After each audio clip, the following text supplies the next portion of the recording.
Showbiz fanatics, ABS-CBN and GMA Network and the Star Cinema kinakalampag ng ilang mga Katden fans dahil po sa pangyayaring ito. Ano nga ba ang gusto nilang palabasin? Ang lahat ng yan. But before that, if you haven't subscribed yet to my YouTube channel, please don't forget to like, share, and subscribe at i-hit mo na rin ang notification bell for more showbiz updates. Bago tayo magsimula sa ating updates for today's video, nais ko po muna of course magpasalamat sa lahat ng mga legit viewers, subscribers, at ang lahat ng mga legit na nagmamahal at sumusubaybay sa lahat ng ating mga updates.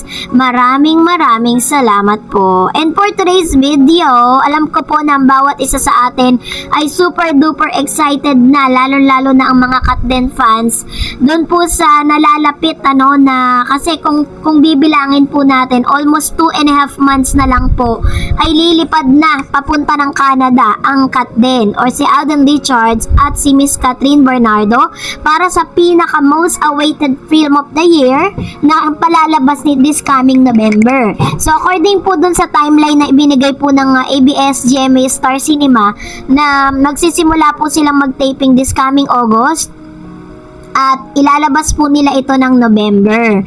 So ganun po kabilis pero alam nyo po ba na marami pong mga maraming mga Katden fans ang binubulabog ang ABS-CBN at GMA Network kasama po ng Star Cinema dahil po meron po tayong pilit na pinapalabas sa kanila kasi ito pong Katden fans ay nagkaroon na po ng tinatawag na nag-look test na para sa pelikula. Kasi ginagawa po talaga to ng mga artista para po yung wala kayong ilangan sa mga sa mga eksena kasi para maging at ease kayo, maging komportable kayo sa isa't isa. At dito talaga makikita at netetest kung gaano kalalim at kung gaano kaganda ang chemistry ng isang love team. So dahil po dito, ang Katden po ay nagkaroon na ng look test na para sa pelikula nila. Kinakalampag ngayon ng Katden fans sa online world ang ABS-CBN Film Production, Star Cinema at GMA Features na maglabas ng kahit behind the scene or BTS photos or videos sa naganap na look test ni Catherine Bernardo at Alden Richards. Kumalat kasi sa Twitter or X sa nangyaring look test shoot nitong Biyernes. Super excited na ang mga followers na mga bida na inaabangan movie ng Hello Love Again. Kung ano ang magiging itsura ng dalawa sa uumpisahang pelikula. Continuation lang naman ng phenomenal box office movie nila na Hello Love Goodbye yun, nakukunan nga sa Canada by August.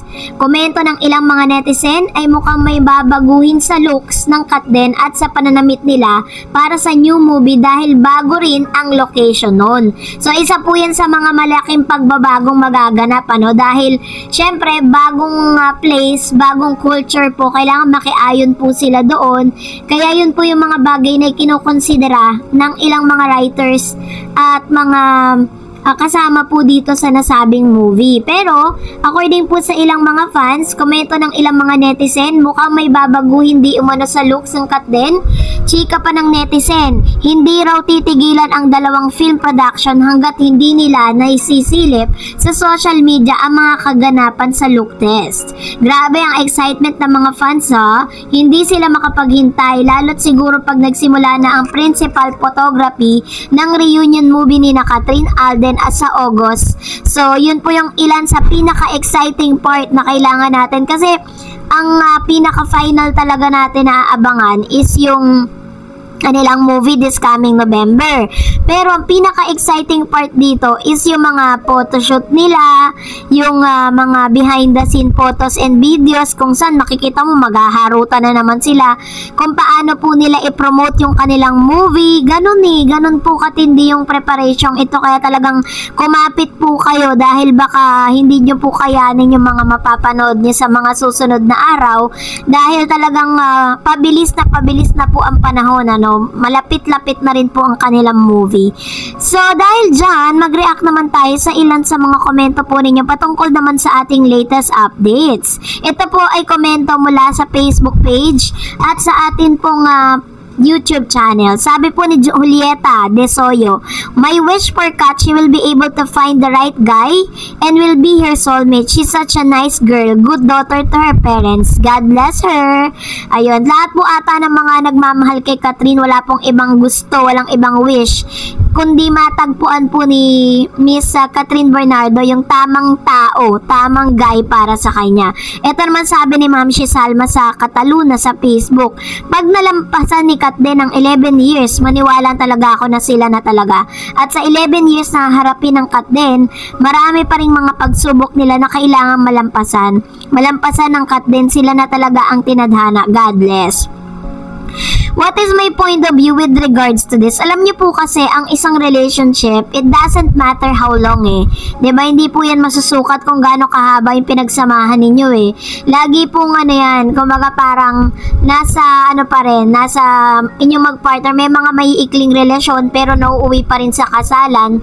Kasi ito pong ang kay Kat din kasi, kaya din na talagang 11 years in counting sila. From the start kasi sila talaga mula pagkabata hanggang sa sila po ay nasa right age na, 'di ba? Kaya talagang sobrang haba ng pagsasama nila. Sabi ni Gian Nobles, maraming kumukontra. Aba, wag kayong maki sa gusto nila. Support na lang. Ha ha ha. Gusto nila o hindi sa kanila na 'yun. True, 'di ba?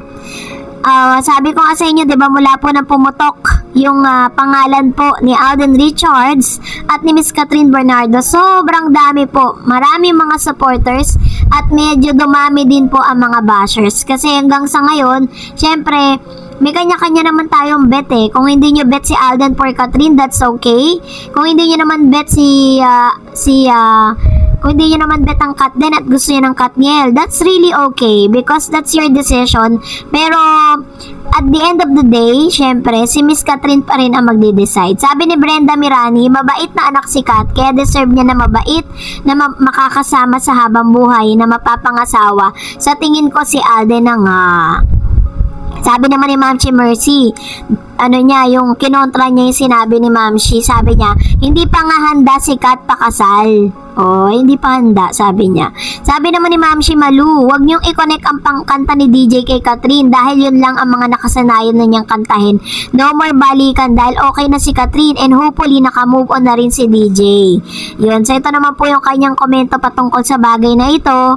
At nakita naman natin talagang ginalingan naman talaga ni Daniel Padilla dun sa kanyang concert, diba? At talagang makikita mong very professional kasi kahit nababasa, nauulanan, and all, hindi pa rin siya umalis. And sabi pa nga ng isa pa, ang galing-galing ni Daniel kahit naulan tuloy ang kanta. Congrats, Daniel. Ayan. So, daming talagang humanga sa kanya. Miski ako po ay humanga po kay Daniel sa pagiging professional niya sa kanyang trabaho. Kasi parang meron pong isang singer doon na nagpayong diba, si Darren. So that's it for today. For more videos and updates, please don't forget to like and subscribe, and please don't forget to follow my Facebook page, Dar Eds TV. God bless everyone!